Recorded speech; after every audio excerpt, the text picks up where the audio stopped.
마태복음 11장 28절로 30절입니다. 마태복음 11장 28절에서 30절 말씀입니다. 세 구절이니까 우리가 합독하시겠습니다. 시작. 수고하고 무거운 짐진 자들아 다 내게로 오라. 내가 너희를 쉬게 하리라. 나는 마음이 온유하고 겸손하니 나의 멍에를 메고 내게 배우라. 그리하면 너희 마음이 쉼을 얻으리니 이는 내 멍에는 쉽고 내 짐은 가벼움이라 하시니라. 아멘. 다 내게로 오라. 이런 제목으로 오늘 말씀을 선포하겠습니다. 시편 55편 6절로 7절에 보면은 다윗이 이런 시를 기록했습니다. 나에게 날개가 있다면 비둘기처럼 날아서 먼 곳에 가서 내가 편히 쉬리라. 나에게 날개가 있다면 내가 훨훨 날아서 광야에 가서 거기 거하리로다 그랬습니다. 다윗이 그 시를 기록한 때는 압살롬의 반란 때예요. 자식 때문에 얼마나 마음이 아프고 얼마나 속상하겠어요. 엄청난 스트레스를 받았을 때 다윗은 비둘기를 보면서 내가 비둘기가 되었으면 좋겠다. 저 비둘기처럼 훨훨 날아가서 그냥 아무도 없는 곳에 가서 그렇게 살았으면 좋겠다.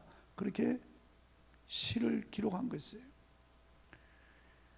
어떤 분은 발레견 이렇게 데려가는 분을 보면서 개팔자가 상팔자다. 저 개는 그냥 주인이 먹여주고 씻겨주고 겨울 되면 입혀주고 따뜻하게 보온 처리해주고 그리고 뭐 염려 근심 걱정이 있나 저렇게 산책도 시켜주고 대소변 다 받아내주고 정말 개팔자가 상팔자다. 그 사람들은 참 자기가 개보다 못하게 느끼는 거예요. 너무 힘드니까 삶이 너무 힘들고 괴로우니까 그렇게 개를 보면서 부러워하는 거예요. 비둘기를 보면서 부러워하는 거예요. 오늘 많은 사람들이 이 스트레스에 시달립니다. 스트레스 때문에 사람들이 자살하잖아요. 스트레스 때문에 사람들이 우울증 걸리고 스트레스 때문에 정신병 걸리고 이 스트레스 때문에 사람들이 쓰러지잖아요. 스트레스 때문에 가정에 불화가 일어나고 오늘 이 마음에 이런 병, 이 마음에 무거운 짐을 지고 살아가는 사람들이 너무나 많습니다. 아이들에게 너 장래 꿈이 뭐냐 물으면 어떤 아이들 대통령이 된다는 아이들이 많아요. 그러나 대통령이라고 해서 행복이 하겠습니까? 우리나라 역대 대통령의 그 말로가 불행해요. 행복한 것이 아니에요. 검은 머리로 청와대 들어가도 나올 때는 다 흰물이 되어 나오고 사람이 팍상 늙어서 나오는 거예요. 너무너무 힘든 거예요, 여러분. 한 가정의 살림, 한 회사를 이끌기도 어려운데 국가를 경영하는 것이 얼마나 많은 욕을 먹고 엄청난 그런 스트레스를 받기 때문에 뭐 대통령 장관이라고 해서 행복한 게 아니에요. 재벌들이라고 해서 행복한 것도 아니에요. 얼마나 괴로운지 알 수 없어요. 그러니까 이 세상을 살아가는 사람들 치고 수고하지 않은 사람이 없고 무거운 짐을 지지 않은 사람이 없습니다. 스트레스 받지 않는 사람이 없고 마음에 염려, 근심, 걱정하지 않는 사람이 없습니다. 살아가면서 점점 자신이 늙어가는 거예요. 나이 많은 분들은 늙어가는 자신을 바라보면서 이 몸 자체가 무거운 짐이에요. 겨우 이끌고 살아가는 거예요. 돌을 먹어도 소화시킬 수 있고 꿈을 바라보면서 날아갈 것 같은 청년의 시대에도요 우울증 환자가 많고 자살하는 청년들이 너무나 많다는 통계가 나왔습니다. 이 시대 청년들처럼 절망하는 청년 시대가 없었습니다. 힘들게 대학을 졸업해도 취업 전선에 뛰어들어 전쟁을 치르는 것처럼 힘들고 어려운데 그게 바늘구멍이에요. 결혼해도 집을 장만하는 거 너무 힘든 일이에요. 포기하는 거예요.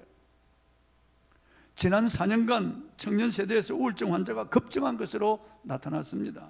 가장 활기를 띄워야 할 청년 시기에 우울증을 앓는다는 것은 개인의 비극이고 이 사회의 비극입니다. 올 9월 17일 건강보험심사평가원 통계에 따르면 우울증으로 병원을 찾은 환자는 2017년 68만 169명에서 지난해 91만 785명으로 33.9% 증가했습니다. 이 가운데 20대, 30대 우울증 진로 환자 비율은 같은 기간에 45.7% 급증했습니다. 우울증 환자 10명 중에서 4명이 청년이라는 말이에요. 제가 군대 갔을 때는 관심사백이라고 하는 그런 제도가 없었습니다. 그런데 요즘 우울증, 조울증 환자들이 군인들 사이에 너무 많으니까 관심사백으로 그게 분류해서 관리하는 거예요. 특히 우울증으로 치료받은 20대는 지난 2017년 86,246명에서 지난해 173,745명으로 127.9% 폭증했습니다. 모든 연령층에 대비해서 가장 큰 폭으로 증가했다고 말해요. 그러니까 20대, 30대가 대단히 위험한 그런 세대가 되었다라고 하는 것이에요. 그리고 푸르는 청년들의 자살률이 아주 높습니다. 올 9월 통계청이 발표한 바에 의하면 한국의 자살률이 경제협력개발기구 즉 OECD 국가 중 1위를 차지했습니다. 10대부터 30대까지 사망 원인 1위가 자살로 나타났습니다. 9월 27일 통계청이 발표한 2021년 사망 원인 통계를 보면은 OECD 표준 인구 10만 명당 자살로 인한 사망자 수에서 한국은 23.6명을 기록해서 OECD 회원국 중에서 가장 높았습니다. 이는 OECD 평균 11.1명의 2배가 넘는 수치였습니다. 한국이 이런 사회가 되었다는 것. 아니, 발전하고 그리고 복지 혜택이 많아지고 그래서 삶의 질이 좋아지는 것 같은데 아니에요. 지난해 한국 자살 사망자는 총 13,352명이었습니다. 연령별로 보면 자살은 10대부터 30대까지 사망 원인 1위였습니다. 40대부터는 사망 원인 1위가 암이었습니다. 이것은 청소년들과 젊은 청년층들이 마음에 무거운 짐을 지고 살아가고 있다고 하는 것을 여실히 보여주는 통계입니다. 본문은 모든 계층, 모든 인생을 향한 예수 그리스도의 초청입니다. 본문 28절 3반절에 보니까 수고하고 무거운 짐진 자들아. 예수님 우리 인생을 보실 때 수고하고 무거운 짐진 자들로 보신 거예요. 그래서 수고하고 무거운 짐진 자들아 그렇게 부르신 거예요. 남자, 여자, 노인, 젊은이, 어린이 할 것 없이 수고하고 무거운 짐진 자들아 주님이 그렇게 부르시는 거예요. 여기 수고하고라고 하는 이 말의 원어 호이코피온테스는 힘들게 하는 많은 일로 인하여 계속해서 피곤하여 지친 상태를 말하는, 즉 스트레스를 말하는 거예요. 스트레스, 마음에 눌리는 이런 스트레스, 정신적으로 힘들게 하고 고통스럽게 하고 마음 아프게 하는 이런 스트레스 말. 신문에서 읽었습니다. 뉴욕의 버스 기차가 갑자기 사라져서 경찰이 수배령을 내렸습니다. 기사도 사라지고 버스도 사라진 거예요. 그러니까 버스 회사에서 신고해가지고 가족들이 신고해가지고 수배령을 내렸어요. 나중에 잡았습니다. 잡고 보니까 저 먼 남쪽의 플로리다 주에서 이 버스와 기사를 발견한 거예요. 그래서 경찰이 물었습니다. 왜 뉴욕에서부터 이 플로리다까지 버스를 몰고 왔느냐 물어보니까 다람쥐 쳇바퀴에 돌듯이 계속되는 일상에서 너무 스트레스가 많아서 탈피하고 싶었다는 거예요. 그 생활에서 좀 벗어나고 싶어서 그냥 막 달려갔다는 거예요. 여러분, 이렇게 스트레스 속에서 힘들게 살아가는 사람이 이 기사 한 사람뿐이겠습니까? 성경은 하나님을 떠난 모든 인생은 수고하는 인생이라고 말씀하고 있어요. 수고하는 인생. 창세기 3장 17절에 이렇게 말씀하고 있습니다. 한번 읽어보시겠습니다. 아담에게 이르시되 내가 내 아내의 말을 듣고 내가 내게 먹지 말라 한 나무 열매를 먹었은즉 땅은 너로 말미암아 저주를 받고 너는 내 평생에 수고하여야 그 소산을 먹으리라. 우리 조상 아담이 하나님께 범죄하고 세상으로 쫓겨나온 그때부터 모든 인생은 수고하는 인생이 되었습니다. 수고해야 소산을 먹을 수 있는 인생이 되었어요. 저주받았어 그래요. 땅은 너로 말미암아 저주를 받고, 하나님이 저주하신 게 아니에요. 하나님이 저주하신 게 아니에요, 여러분. 땅은 너로 말미암아 저주를 받고, 이 대원에서도 하나님이 압사시킨 게 아니에요. 우리 인간들이 그렇게 하는 거예요. 하나님이 전쟁을 일으키는 게 아니에요. 인간이 그렇게 전쟁을 일으켜서 저렇게 비참하게 만드는 거예요. 땅은 너로 인하여 저주를 받고 너는 내 평생에 수고하여야 그 소산을 먹으리라. 하나님께 범죄하고 하나님을 반역하고 하나님을 떠나서 뛰쳐나간 결과가 이렇게 된 것입니다. 시편 90편 10절입니다. 읽어보겠습니다. 우리의 연수가 70이요 강건하면 80이라도 그 연수의 자랑은 수고와 슬픔뿐이요 신속이가니 우리가 날아가나이다. 우리가 70 살고 강건하면 80이에요. 그래도 그 짧은 인생인데도 수고와 슬픔뿐이라고 모세가 지금 시를 지어서 기록한 거예요. 그 연수의 자랑은 수고와 슬픔뿐이에요. 눈물이 많아요. 슬픔이 많고 아픔이 많은 세상이에요. 참 힘든 세상이에요. 겉으로 보면 멀쩡한 것 같아요. 그 가정을 이렇게 열어놓고 들여다보면 그 가정에 문제가 많아요. 눈물이 많아요. 어제 다니엘 기도회 정선희 집사가 간증했거든요. 이 개그우먼 아니에요. 사람들 앞에서 웃기는 것 직업으로 방송인으로서 그렇게 먹고 사는 사람인데 겉으로 보면 멀쩡해 보여도 그 속에 내면을 보니까 너무나 힘들어요. 아버지가 술 마시고 폭행하고 폭언하고 어머니를 때리고 병원에 입원시키고 집안 기물을 다 부수고 그런 가정에서 어릴 때부터 이렇게 살면서 너무나 스트레스가 많았던 거예요. 그러니까 결혼하니까 술 마시고 예배당에 가서 그 뒤에서 쓰러져 가지고 막 울다가 왔다 그러잖아요.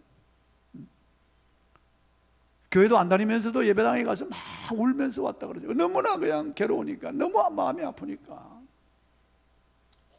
그리고 미남 배우하고 결혼해서 행복할 것 같았는데 그 남편이 차 안에서 연탄 피워놓고 자살해버리고 마는 거예요. 그러니까 세상 사람들의 비난이 그에게 쏟아지는 거죠. 너가 남편 죽였다고 말이야. 사업하다가 빚 때문에 그냥 그 스트레스 받고 자살했는데 이 정선이가 죽인 것처럼 악플이 막 달리니까 2, 3년 동안 그런 괴로워서 자기도 자살하고 싶었다는 거예요. 너무나 힘들고 고통스러운 세월을 지나온 거예요. 우리가 볼 때는 멀쩡해 보여도 어느 사람 할 것 없이 다 괴로운 거예요. 그제는 임선주 찬양선교사라고 그분이 간증을 했습니다. 제가 한 7, 8년 전에 영상을 보다가 유튜브에서 그 찬양하는 걸 봤거든요. 길거리에서 찬양하더라고요. 포항의 바닷가에서, 경주의 길거리에서 기타를 놓고 이렇게 기타를 치면서 스피커를 놓고 찬양을 하는데 그 얼굴이 너무나 밝고 그 찬양의 목소리가 너무나 청아하고 힘이 있어서 내가 관심을 가지고 계속 봤습니다. 이 자매가 누굴까? 이 자매가 누굴까? 그런데 그제 간증하더라고요. 근데 그 자매도 아버지가 술 마시고 폭언하고 폭행하고 그래서 어머니하고 이혼했습니다. 결손 가정에서 자라면서 그 마음에 너무나 아픔이 있고 한이 있었어요. 근데 자기도 결혼해서 딸 하나 낳고 이혼해버리고 말았어요. 이 기가 막히잖아요. 그래서 그래도 예수님을 만나고 난 뒤에 이 자매가 예수님을 만나고 난 다음에 그렇게 괴롭히던 그 무거운 짐이 다 떨어져 나가고 수고하고 무거운 짐이 떨어져 나가고 주님으로부터 오는 자유와 평안이 강물처럼 그에게 밀려와서 이 사실을 노래로 찬양하지 않고는 견딜 수 없는 거예요. 그 거리에 나가서 막 찬송하면서 사람들에게 내가 나를 만나주시고 내 죄를 사하시고 나를 구원해 주시고 나에게 참된 자유와 평안을 주신 이분을 내가 노래하지 않고 이분을 자랑하지 않고는 견딜 수 없다고 나가서 지금도 거리에서 그렇게 찬양을 하는 거예요. 그건 유튜브로 찍어서 누가 올렸어요. 주님은 우리를 볼 때 수고하는 자들이라고 해요. 수고하는 자들. 수고해야 소산을 먹을 수 있는 거예요. 수고와 슬픔으로 살아가는 가정마다 문제가 많고 신음이 많고 한숨이 있고 눈물이 있는 거예요. 가정마다 아픔이 있는 거예요. 고통과 괴로움이 있는 거예요. 어느 가정 할 것 없이 다 그런 거예요. 그래서 냄새가 나고 그러니까 상처에 그 아픔이 터져 나오는 거예요. 예수님은 우리를 무거운 짐진 자들이라고 그렇게 말씀하셨어요. 조선의 정철이라고 하는 시인은 이런 시를 지었습니다. 이고진 저늙으니 짐 벗어 나를 줘 나는 젊었거니 돌인들 무거울까? 늙기도 서루라 그늘 짐조차 지실까? 정철의 논에 그 노인이 무거운 짐을 지고 가는 것이 너무 애처롭게 보였을 거예요. 그러나 그런 촌노들만 짐지는 게 아니에요. 오늘 유치원 어린이도 가방 메고 차 타러 가는 것, 그게 무거워 보여요. 무거운 거예요. 학생들도 가방 메고 학교로 가는 거, 이게 무거운 거예요, 여러분. 갔다 오면 또 학원에 가야 되고, 아이들 또 공부하는 것이 이게 짐이고 스트레스예요. 중등, 고등 학생들은 말할 것도 없죠. 청년들은 무거운 짐을 지고 살아가는 거예요. 무거운 짐을 지고. 이 사회가 누르는 그런 무거운 그런 짐, 부모가 자식이 향하는 기대치, 이런 것들이 그에게 무거운 짐이 되는 거예요. 주님께서 무거운 짐진 자라고 우리를 부르셨는데, 그 원어는 페프로티스 메노이라고 하는 말입니다. 이 말의 뜻은 현재 내가 감당할 수 없는 마음의 아픔과 정신적인 피곤과 육체의 괴로움을 총체로 나타내는 것이라고 그랬습니다. 그러니까 29절에 보니까 나는 마음이 온유하고 겸손하니 나의 멍에를 메고 내게 배우라. 그리하면 너희 마음이 힘을 얻으리라고 그러잖아요. 마음이 힘을 얻으리라. 그 당시 유대인에게는 율법과 의식이 무거운 짐이겠습니다만은, 오늘 우리는 우리의 삶을 힘들게 하는 얽어매는 모든 것들이 무거운 짐이에요. 어떤 분은 저를 좀 만나자고 그래서 식당에서 만났어요. 같이 식사하면서 그분이 그래요. 저에게 축복해 주십시오. 그래서 밥을 먹고 난 다음에 그분이 무릎을 꿇길래 제가 머리에 손을 얹고 축복 기도를 간절히 해드렸어요.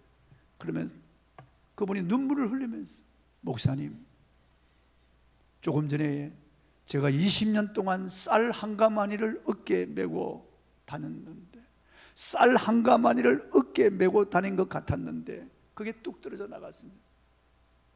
너무너무 그 무거운 죄책감, 그 괴로움에서 벗어났다는 거예요. 예수께서 그렇게 하시는 분이에요. 그렇게 하시는 분.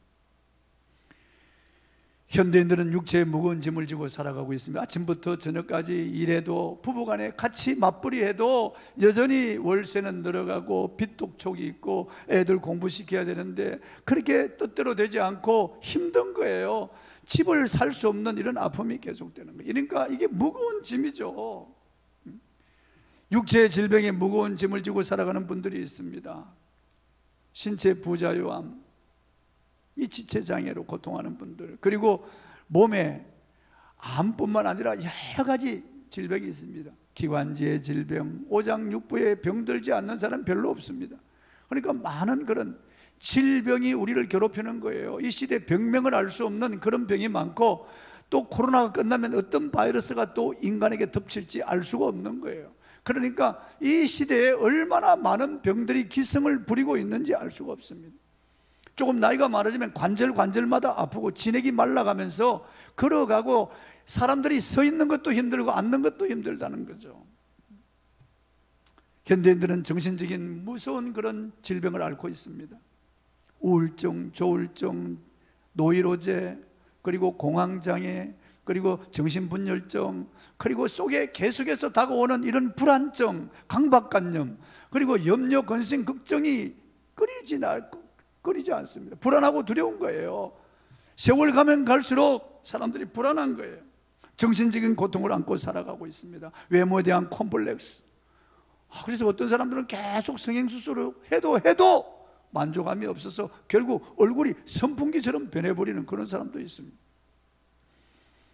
뉴스에 나온 것을 보니까 요즘 성인 충돌 조절 장애라고 하는 이런 병에 걸리는 환자들이 속출하고 있다는 거죠.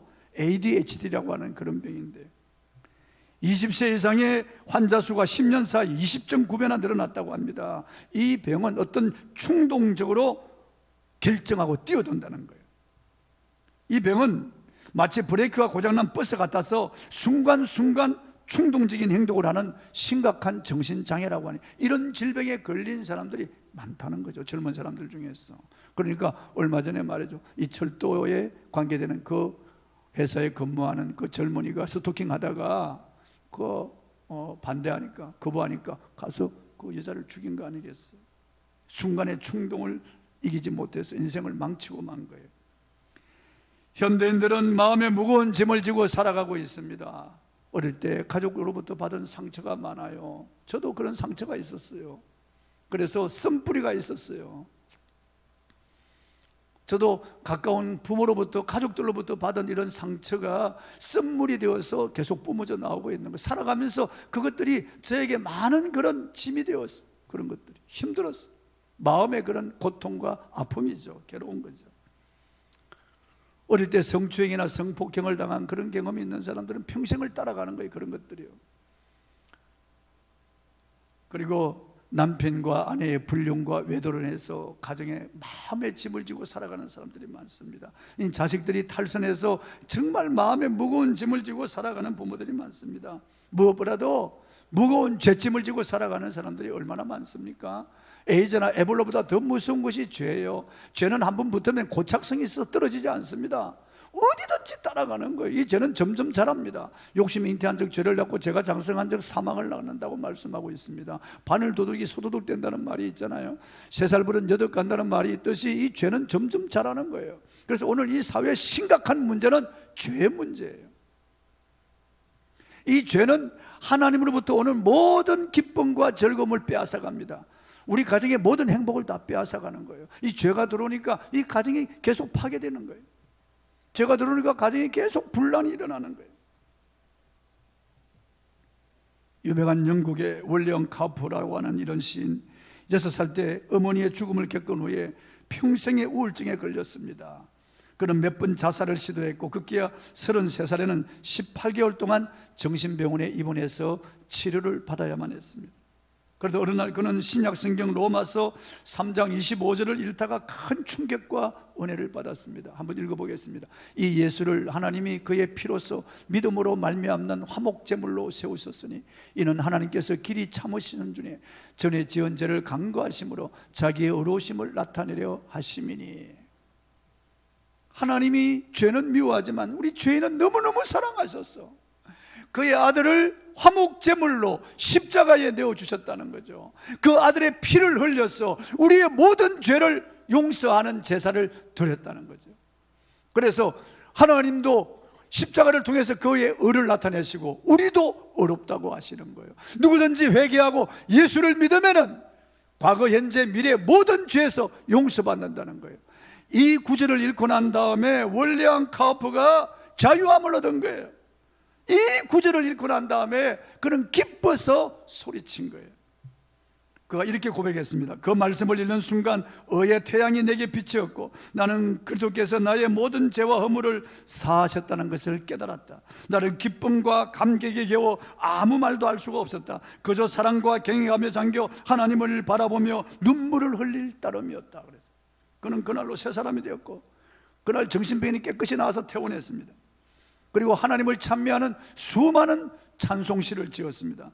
그가 지은 찬송가 중에서 190장에 보면은 샘물과 같은 보혈은 임마누엘 피로다. 이 샘의 죄를 씻으면 정하게 되겠네. 이 샘의 죄를 씻으면 정하게 되겠네. 그는 이 찬송을 지었어요. 예수의 피밖에 없는 거예요. 우리의 죄를 밝히는 것 예수의 피밖에 없습니다. 여러분, 예수님 우리를 위하여 죽으셨어요. 그리고 사흘 만에 죽음을 죽이시고 부활하셨어요. 살아나셨어요.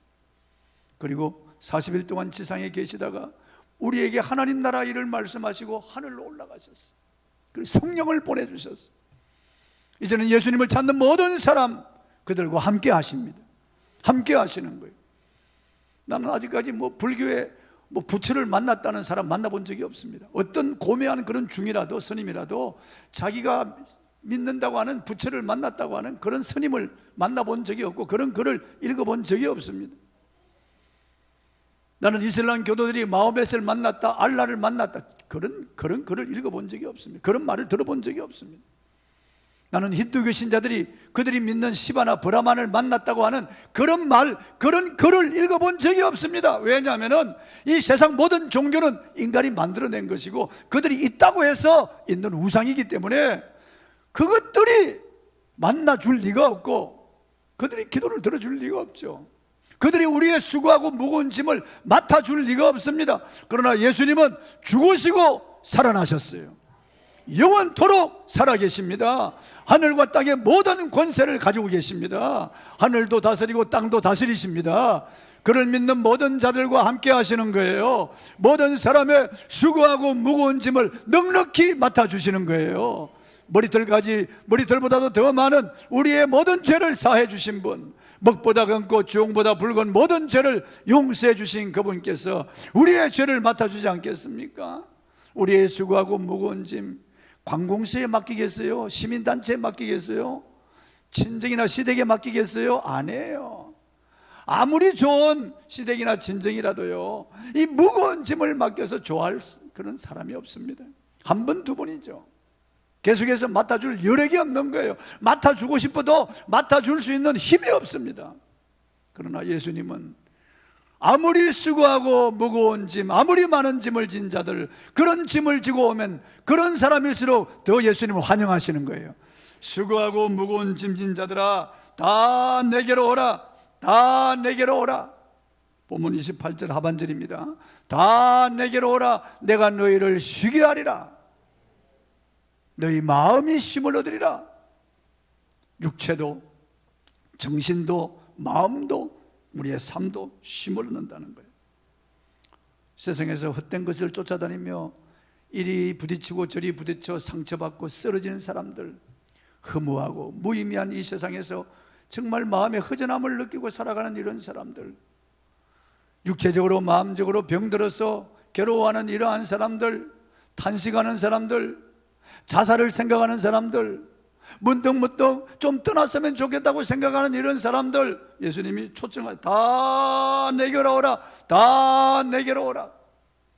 예수님 당시 여리고에 거지요 맹인인 바디메오라고 하는 사람이 있어서 지나가는 사람에게 그냥 한 푼 적선합시오. 꺼져가는 목소리로 구걸해서 먹고 겨우 살았던 사람이에요. 그런데 예수님이 그 여리고로 지나가셨어요. 바디메오가 소리쳤습니다. 예수님께서 그를 내게로 데려오라 초청하시는 거예요. 그를 내게로 데려오라. 그 바디메오가 예수님 앞에 달려갔어요. 내가 너에게 뭐 하여 주기를 원하느냐? 예, 눈뜨기를 원합니다. 내 소원대로 될지어다. 그 순간 눈이 떠졌습니다. 그는 더 이상 맹인이 아니에요. 그는 이제 거지가 아니에요. 그는 예수님을 따라가서 예수님의 제자가 되었어요. 바디메오, 거지요 맹인, 한순간 예수님을 만나서 그의 무거운 짐이 다 떨어져 나갔어요. 그 맹인 거지의 짐이 떨어져 나간 거예요. 그 살아오면서 사람들에게 당한 수모와 그 아픔 한순간에 다 떨어져 나간 거예요. 또 삭개오라고 하는 사람이 있었어요. 이 사람 세무서장이고 부자였습니다. 그러나 사람들로부터 매국노라고 손가락질 받았어요. 그래서 예수님에 대한 소문을 들었습니다. 너무나 외로웠습니다. 너무나 죄책감이 시달렸어요. 그런데 예수님이 여리고로 들어오셨다는 말을 들었어요. 삭개오가 달려나가 보았어요. 사람들이 너무 많아서 인산인해를 이루고 있어서 그는 키가 작아서 아무리 발돋움을 해도 예수님을 볼 수가 없어요. 그런데 길가에 보니까 돌무화과 나무가 큰 것이 있는 것이 보았어요. 거기로 엉금엉금 애처럼 기어올라갔습니다. 그런데 예수님께서 다가오셨어요. 삭개오야, 속히 내려오라. 내가 오늘 내 집에 유하여야 되겠다. 자기 이름을 아시는 거예요. 자기 마음의 아픔과 상처를 다 알고 계신 거예요. 그래서 삭개오를 예수님이 초청하시는 거예요. 삭개오가 예수님을 초청하는 것이 아니고 예수님이 삭개오를 초청하는 거예요. 삭개오야, 속히 내려오라. 내가 오늘 내 집에 유하여야 되겠다. 안에 들어가시겠다는 거예요. 한 나병 환자, 사람들 틈에 끼일 수가 없습니다. 사람들이 모이는 장소에 나병 환자, 속된 말로 문둥병 환자죠. 갈 수 없어요. 그 당시는 나병 환자들은 사람들 가까이 가면 자기 위에 입술을 가리고 부정하다 부정하다 소리쳐줘야 돼요. 그렇게 소리치지 않고 다가오면 돌로 쳐서 죽여도 살인이 아니에요. 그러니까 인간 이런 이하죠. 완전히 짐승보다 못하죠. 그 당시는 그랬어요. 그런데 예수님이 이 나병 환자에게 다가오셨어요. 나병 환자는 두려워 떨면서 무엇을 원하시면 저를 깨끗게 하실 수 있나이다 그랬어요. 예수께서 그 나병 환자의 몸에 손을 대시면서 내가 원하노니 깨끗함을 받으라고 그랬어요. 그 순간 나병이 사라졌어요. 그 무거운 짐이 떨어져 나간 거예요. 얼마나 놀랬겠어요. 얼마나 기뻐했겠어요, 여러분. 바디메오가 얼마나 기뻤겠어요. 삭개오가 얼마나 기뻤겠어요, 여러분. 이 나병 환자가 얼마나 기뻤겠어요. 상상 한번 해보세요, 여러분. 그렇게 사람들로부터 멸시와 천대를 받고 그렇게 비참한 생활하고 그렇게 숨어 살던 이런 사람들의 무거운 짐이 다 떨어져 나간 거예요. 그 예수님 당시 어린아이가 예수님께 오는 것을 제자들이 막았습니다. 예수님 분이 여기시면서 어린아이들이 내게 오는 것을 용납하고 금하지 말라 그러시고 어린아이들을 안으시고 하나하나 다 축복하셨어요. 예수님은 남녀노소 빈부귀천 가리지 않습니다. 누구든지 예수님께로 오는 자들을 환영하시고 다 만나주시고 그들의 문제를 다 해결해 주시고 그들의 무거운 죄짐을 다 제거하시고 수고하고 무거운 짐을 다 제거해 주셨어요. 그들에게 쉼을 주셨어요. 지금도 마찬가지예요. 예수께서 내가 너희를 쉬게 하리라, 내가 너희를 쉬게 하리라고 말씀하셨습니다. 베드로전서 5장 7절을 읽어보면 너희 염려를 다 주께 맡기라, 이는 그가 너희를 돌보심이라. 이 맡긴다는 말은 믿음으로 주님께 기도한다는 말이에요. 믿음을 가진다는 말이에요. 주님께서 내 모든 염려를 내가 주님께 믿음으로 맡기면은, 던지면은 그가 우리를 돌보신다는 믿음으로. 스타워즈로 유명해진 영화감독 조지 루카스라고 하는 사람이 있습니다. 억망장자입니다. 그가 자서전에 이렇게 말했습니다. 나는 쉴 줄도 모르고 열심히 성공을 위해 달렸다. 억망장자가 되려고 모든 것을 바쳤지만 그 결과 나는 아내도 잃고 자녀도 잃고 지금은 비참하게 살고 있다. 그가 고백한 거예요. 하나님 없이 자기가 인생의 주인이 되면은 잘 살 것 같고 행복할 것 같지만 그렇지 않아요. 버림받은 인생이 되는 거예요. 너무나 불행한 인생이 되고 마는 거예요. 마치 더더미가 끊어진 곤충이 자꾸 그 자리에서 맴돌듯이 하나님을 잃어버린 인생은 그렇게 사는 거예요. 그렇게 살다가 자기 실존도 모르고 그렇게 살다가 가는 거예요. 여러분, 우리의 마음 가운데는 이 세상 어떤 것으로도 채워지지 않는 공간이 있습니다. 여기에 돈, 명예, 권력, 인기, 이익, 세상의 부귀 영화를 다 채워 넣어도 채워지지 않습니다. 오직 예수 그리스도를 나의 주, 나의 하나님으로 모셔드릴 때 채워지는 공간이에요. 그때 우리는 비로소 만족을 얻을 수가 있는 것입니다. 비로소 우리는 행복할 수가 있는 거예요. 지금 저기 다니엘 이 기도회 때 간증하는 이런 분들 간증을 들어보세요. 다 너무나 슬프고 너무나 괴롭고 고통스럽고 그리고 너무 상처 많고 무거운 짐, 수고하고 무거운 짐을 지고 살아가는 예수님 만났어. 다 떨쳐버리고 자유와 평화를 얻고 너무나 기뻐서 간증하는 거예요. 너무 기뻐서 눈물 흘리며 간증하고 찬양으로 간증하고 너무 기뻐서 그 얼굴이 해처럼 밝게 빛나는 거예요. 나는 오늘 이 자리에 계신 분들이 그렇게 되기를 바랍니다. 여러분의 수고하고 무거운 짐을 믿음으로 주님께 맡기시길 바랍니다. 그래서 자유와 평화를 누리시길 바라고 하늘과 땅의 주인이신 예수님을 모시고 주님과 함께 행복한 인생을 살기를 바랍니다. 오늘 예수께서 여러분을 은혜와 안식으로 구원과 참된 소망의 자리로 초대하십니다. 세상 어디에서도 들을 수 없는 이 주님의 이 자유로운 음성을 들어보십시오. 수고하고 무거운 짐진 자들아 다 내게로 오라. 내가 너희를 쉬게 하리라. 나는 마음이 온유하고 겸손하니 내게로 와서 내 멍에를 메고 내게 배우라. 그리하면 너희 마음이 쉼을 얻으리라. 내 멍에는 쉽고 내 짐은 가벼움이라 하시니라. 놀라운 초청 아니에요, 여러분? 이 초청을 받아들이시고 예수 그리스도를 여러분의 구주로 영접하시기를 바랍니다. 기도하겠습니다. 하나님 아버지,